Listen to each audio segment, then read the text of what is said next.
ಇನ್ನು ಮುಂದೆ ನಿಮ್ಮ ನೆಚ್ಚಿನ ಧಾರಾವಾಹಿಗಳ ಫುಲ್ ಎಪಿಸೋಡ್ಗಳು ಸನ್ ನೆಕ್ಸ್ಟ್ ಆಪ್ನಲ್ಲಿ ಮಾತ್ರ. ನೀನ್ ತಿಳ್ಕೊಂಡ ಹಾಗೆ ನನ್ಗೇನು ಆಗಿಲ್ಲ. ಹಾಸ್ಪಿಟ್ಲಲ್ಲಿ ನಾನ್ ನರ್ಸ್ ಆಗಿರೋಳು. ನನ್ನನ್ನು ನಾನು ಹೇಗ್ ನೋಡ್ಕೋಬೇಕಂತ ನನಗೆ ಗೊತ್ತಿಲ್ವಾ? ಇಲ್ಲ ಅಂತ ನಾನು ಹೇಳ್ತಾ ಇಲ್ಲ ಕಣಕ್ಕ. ಒಂದ್ ಕೆಲ್ಸ ಮಾಡೋಣ, ನನ್ ಸಮಾಧಾನಕ್ಕೋಸ್ಕರ ಆದ್ರೂನು ನಿನ್ ಜೊತೆ ನಾನ್ ಬರ್ತೀನಿ.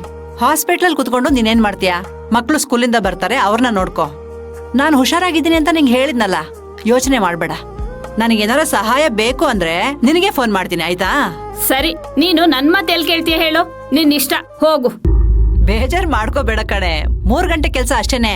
ಈಗ ಹೋಗ್ಬಿಟ್ಟು ಆಗ ಬಂದ್ಬಿಡ್ತೀನಿ, ಆಯ್ತಾ? ಸರಿ ಕಣಕ್ಕ, ಜೋಪಾನ. ಆಯ್ತು.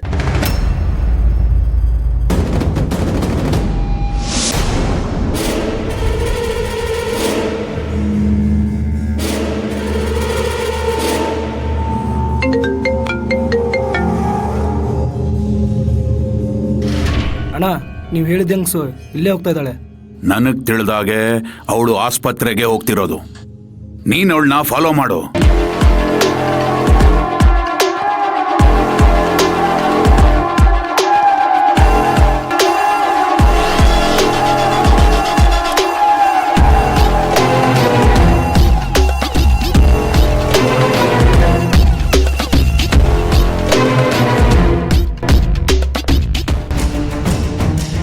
ಇಲ್ಲ, ಇವಾಗ ಹೊರಟಿದ್ದೀನಿ.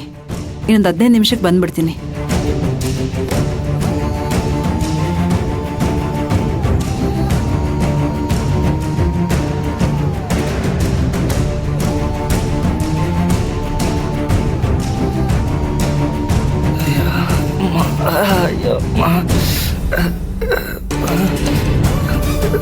ಅಯ್ಯ, ಹೇಳಪ್ಪ.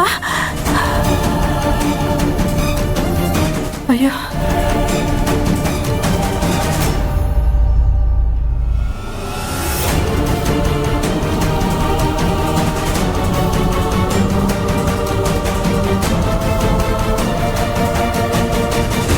ನೀರು ಕೊಡಿ.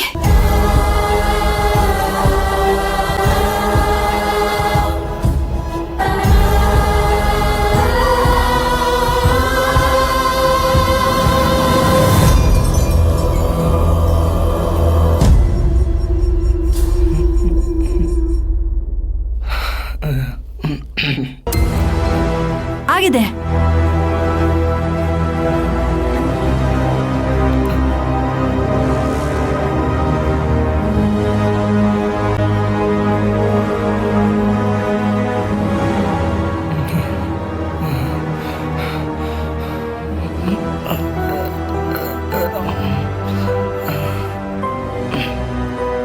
ತಗೊಳಪ್ಪ.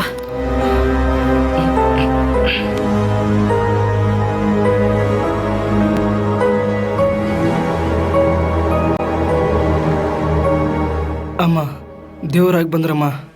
ನಿಮ್ಮಿಂದ ತುಂಬ ಉಪಕಾರ ಆಯ್ತಮ್ಮ. ಈ ಆಳದ ಜನರು ನೋಡಿ ನೋಡದೇ ಇರೋ ಥರ ಹೋಗ್ತಾರೆ. ಯಾರಿಗೂ ಮನುಷ್ಯತ್ವನೇ ಇಲ್ಲಮ್ಮ. ಮನುಷ್ಯತ್ವ ಎಲ್ರಿಗೂ ಇರುತ್ತಪ್ಪ. ಆದ್ರೆ ಇಂಥ ಸಂದರ್ಭಗಳಲ್ಲಿ ಎಲ್ರೂ ಭಯ ಪಡ್ತಾರ ಅಷ್ಟೇನೆ. ಹೋಗ್ಲಿ, ಈಗ ಹೇಗೆ ಅನಿಸ್ತಿದೆ ನಿಂಗೆ? ಪರವಾಗಿಲ್ಲಮ್ಮ. ಅಲ್ಲಪ್ಪ, ನಿನಗೆ ಈ ರೀತಿ ತೊಂದರೆ ಇದೆ ಅಂದ್ರೆ ಯಾರನ್ನಾದ್ರೂ ಜೊತೆಲಿ ಕರ್ಕೊಂಡು ಓಡಾಡ್ಬೇಕು ತಾನೆ? ಇಲ್ಲಿ ಕೆಲ್ಸಕ್ಕೆ ಹೋದ್ರೇನೆ ನನ್ನ ಮನೆ ನಡೆಯೋದು. ಇದೆಲ್ಲ ಅಭ್ಯಾಸ ಆಗೋಗ್ಬಿಟ್ಟಿದೆ. ಅಲ್ಲಪ್ಪ, ರಸ್ತೆಯಲ್ಲಿ ಬಿದ್ದಿದ್ಯಾ ಪರವಾಗಿಲ್ಲ. ಎಲ್ಲಾದ್ರೂ ನೀರಿರೋ ಜಾಗದಲ್ಲೋ ಕರೆಂಟ್ ಇರೋ ಜಾಗದಲ್ಲೋ ಬಿದ್ದಿದ್ರೆ ಏನ್ ಮಾಡ್ತಿದ್ದೆ? ನೋಡು, ಆದಷ್ಟು ನಿನ್ ಫ್ರೆಂಡ್ಸ್ನ ಮನೆಯವ್ರನ್ನ ಕರ್ಕೊಂಡು ಓಡಾಡು. ಅರ್ಥ ಆಯ್ತಾ? ಆಯ್ತಮ್ಮ, ನಿಮ್ಮಿಂದ ತುಂಬಾ ಉಪಕಾರ ಆಯ್ತಮ್ಮ. ಬರ್ತೀನಮ್ಮ. ಸರಿ, ತಗೋ, ನೀರ್ ತಗೋ. ಅಲ್ಲಿ ನೆರಳಿದೆ, ಒಂದ್ ಸ್ವಲ್ಪ ಹೊತ್ತು ಕೂತ್ಕೊಂಡು ಸುಧಾರಿಸ್ಕೊಂಡು ಹೋಗಾಯ್ತಾ? ಆಯ್ತಮ್ಮ.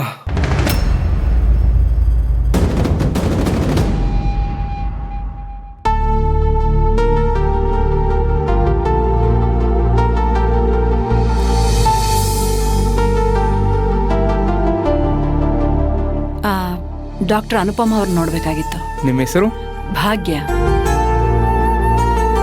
ಅಪಾಯಿಂಟ್ಮೆಂಟ್ ಇದ್ದಿದ್ದು 10:15 ಅಲ್ವಾ ಮೇಡಮ್? ಹಾ. ಅವಾಗಿಂದ 4-5 ಸಾರಿ ನಿಮ್ಮ ಹೆಸರು ಕೂಗಿ ಸಾಕಾಯ್ತು. ಹೋಗಿ, ಮೇಡಮ್ ಕಾಯ್ತಿದ್ದಾರೆ. ಆಯ್ತು. Yeah, please come. Please be seated. ಬರೋದು ಸ್ವಲ್ಪ ತಡ ಆಯ್ತು, ಕ್ಷಮಿಸಿ ಮೇಡಮ್. ಸ್ವಲ್ಪ ತಡ ಆಯ್ತಾ? ತುಂಬಾನೇ ತಡ ಮಾಡ್ಬಿಟ್ರಿ. ನಮ್ ಅಟೆಂಡರ್ ಹತ್ರ ನಿಮ್ ಹೆಸರನ್ನ 2-3 ಸಲ ಕೂಗಿಸ್ದೆ. ವೀಕೆಂಡ್ ಅಲ್ವಾ, ನನ್ಗೂ ಸಾಕಷ್ಟು ಅಪಾಯಿಂಟ್ಮೆಂಟ್ಸ್ ಇರುತ್ತೆ. ಸಾರಿ ಡಾಕ್ಟರ್, ನಾನು ಕರೆಕ್ಟ್ ಟೈಮ್ಗೆ ಹೊರಟಿದ್ದೆ. ದಾರಿಲಿ ಬರ್ತಿರ್ಬೇಕಾದ್ರೆ ಯಾರೋ ಒಬ್ಬ ತಲೆ ಸುತ್ತ ಬಂದು ಬಿದ್ಬಿಟ್ಟ. ಅವನಿಗೆ ನೀರು ಕೊಟ್ಟು ಬರೋ ಅಷ್ಟರಲ್ಲಿ ಸ್ವಲ್ಪ ಲೇಟ್ ಆಯ್ತು. ಇಟ್ಸ್ ಓಕೆ, ಪರವಾಗಿಲ್ಲ. ಇದು ನಿಮ್ ಫೈಲು. ನಿಮ್ಗೆ ಟ್ರೀಟ್ಮೆಂಟ್ ಶುರು ಮಾಡೋದಕ್ಕಿಂತ ಮುಂಚೆ ಕೆಲವೊಂದು ಟೆಸ್ಟ್ ಆ್ಯಂಡ್ ಸ್ಕ್ಯಾನಿಂಗ್ ಮಾಡಬೇಕಾಗುತ್ತೆ. ಮೊದಲೇ ಹೇಳ್ದಾಗೆ 15ರಿಂದ 20 ಸಾವಿರ ಆಗುತ್ತೆ. ಆಗ್ಲಿ ಡಾಕ್ಟ್ರೆ, ತೊಂದರೆ ಇಲ್ಲ. ನಾನು ದುಡ್ಡಿನ ವ್ಯವಸ್ಥೆ ಮಾಡ್ಕೊಂಡೇ ಬಂದಿದ್ದೀನಿ.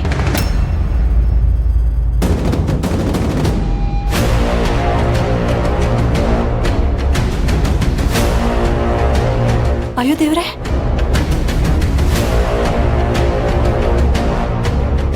ಯಾಕೆ, ಏನಾಯ್ತು? ಅಯ್ಯೋ ದೇವ್ರೆ, ಡಾಕ್ಟ್ರೆ, ಯಾರೋ ನನ್ನ ದುಡ್ಡು ಕದ್ದು ಬಿಟ್ಟಿದ್ದಾರೆ. ಗಾಬರಿ ಆಗ್ಬೇಡಿ, ಸರಿಯಾಗಿ ಚೆಕ್ ಮಾಡಿ. ಇಲ್ಲ ಡಾಕ್ಟ್ರೆ, ನಾನು ದುಡ್ಡನ್ನ ಇದೇ ಬ್ಯಾಗಲ್ಲಿ ಇಟ್ಕೊಂಡು ಬಂದಿದ್ದೆ. ನಂಗೆ ಸರಿಯಾಗಿ ನೆನಪಿದೆ. ಓ ಮೈ ಗಾಡ್, ಅಲ್ಲ ಭಾಗ್ಯ ಅವ್ರೆ, ಸ್ವಲ್ಪ ಹುಷಾರಾಗಿರ್ಬೇಕಲ್ವಾ? ಎಷ್ಟು ಅಮೌಂಟ್ ಇಟ್ಟಿದ್ರಿ? 25,000. ನೀವು ದುಡ್ಡು ಡ್ರಾ ಮಾಡ್ಕೊಂಡ್ ಬಂದಿರೋದನ್ನ ಯಾರೋ ನೋಡಿದಾರೆ ಅಂತ ಅನ್ಸುತ್ತೆ. ಇಮಿಡಿಯೇಟ್ ಆಗಿ ಯಾವುದಕ್ಕೂ ಒಂದು ಪೊಲೀಸ್ ಕಂಪ್ಲೇಂಟ್ ಕೊಡೋದು ಒಳ್ಳೇದು ಅಂತ ನನ್ಗನ್ಸುತ್ತೆ. ನಾನು ಮನೆಯಿಂದನೇ ಕ್ಯಾಶ್ ತಗೊಂಬಂದೆ ಡಾಕ್ಟ್ರೆ. ನನ್ನ ಹತ್ರ ಅಷ್ಟೊಂದು ದುಡ್ಡಿದೆ ಅಂತ ಯಾರಿಗೆ ಗೊತ್ತಿರೋಕ್ಕೂ ಸಾಧ್ಯ ಇಲ್ಲ. ನನ್ನ ಬೇಜವಾಬ್ದಾರಿತನಕ್ಕೆ ಪೊಲೀಸ್ನವ್ರ ಹತ್ರ ಏನಂತ ಕಂಪ್ಲೇಂಟ್ ಕೊಡೋಕ್ಕಾಗತ್ತೆ ಹೇಳಿ? ನೀವ್ ಹೀಗೆಲ್ಲ ಯೋಚನೆ ಮಾಡಿದ್ರೆ ಕಳ್ದೋಗಿರೋ ದುಡ್ಡು ವಾಪಸ್ ಬರಲ್ಲ. ಏನಾದ್ರೂ ಆಗ್ಲಿ, ಕಂಪ್ಲೇಂಟ್ ಕೊಡಿ. ಸದ್ಯಕ್ಕೆ ಸ್ಕ್ಯಾನಿಂಗಿಗೆ ಆಗೋವಷ್ಟು ದುಡ್ಡು ಅಡ್ಜಸ್ಟ್ ಮಾಡಕ್ಕಾಗುತ್ತಾ ನೋಡಿ. ಯಾಕೆ ಹೇಳ್ತಿದ್ದೀನಿ ಅಂದ್ರೆ, 2 ದಿನ ಬಿಟ್ರೆ ನಾನು ಊರಲ್ಲಿ ಇರಲ್ಲ. ಅಲ್ಲ, ದಿಢೀರಂತ ಇಷ್ಟು ದುಡ್ಡು ಕೇಳಿದ್ರೆ ಯಾರು ಕೊಡ್ತಾರೆ ಡಾಕ್ಟ್ರೆ? ಸರಿ, ನಮ್ಮವ್ರಿಗೆ ಸ್ಕ್ಯಾನಿಂಗ್ ಮಾಡಕ್ಕೆ ಹೇಳ್ತೀನಿ. ನೀವು ಆರಾಮಾಗಿ ಟೈಮ್ ತಗೊಂಡು ದುಡ್ಡು ಅಡ್ಜಸ್ಟ್ ಮಾಡ್ಕೊಂಡು ಆಮೇಲೆ ಕೊಡಿ, ಪರವಾಗಿಲ್ಲ. ಬೇಡ ಡಾಕ್ಟ್ರೆ, ಪರಿಚಯದವರು ಅಂತ ಈಗಾಗಲೇ ನೀವು ತುಂಬ ಸಹಾಯ ಮಾಡಿದ್ದೀರಾ. ನನ್ನ ಟೈಮ್ ಚೆನ್ನಾಗಿಲ್ಲ, ಹೀಗಾಗೋಯ್ತು. ದುಡ್ಡನ್ನ ನಾನೇ ಅಡ್ಜಸ್ಟ್ ಮಾಡ್ತೀನಿ. ಒಂದು ಅರ್ಧ ಗಂಟೆ ಟೈಮ್ ಕೊಡಿ ಸಾಕು. ಹಾಗೊಂದು ವೇಳೆ ದುಡ್ಡು ಅಡ್ಜಸ್ಟ್ ಆಗಿಲ್ಲ ಅಂದ್ರೂ ಪರವಾಗಿಲ್ಲ, ನನ್ನ ಹತ್ರ ಹೇಳಿ, ನಾನು ಎಲ್ಲ ವ್ಯವಸ್ಥೆನೂ ಮಾಡ್ತೀನಿ. ಸರಿ ಡಾಕ್ಟ್ರೆ, ಬರ್ತೀನಿ. ಓಕೆ.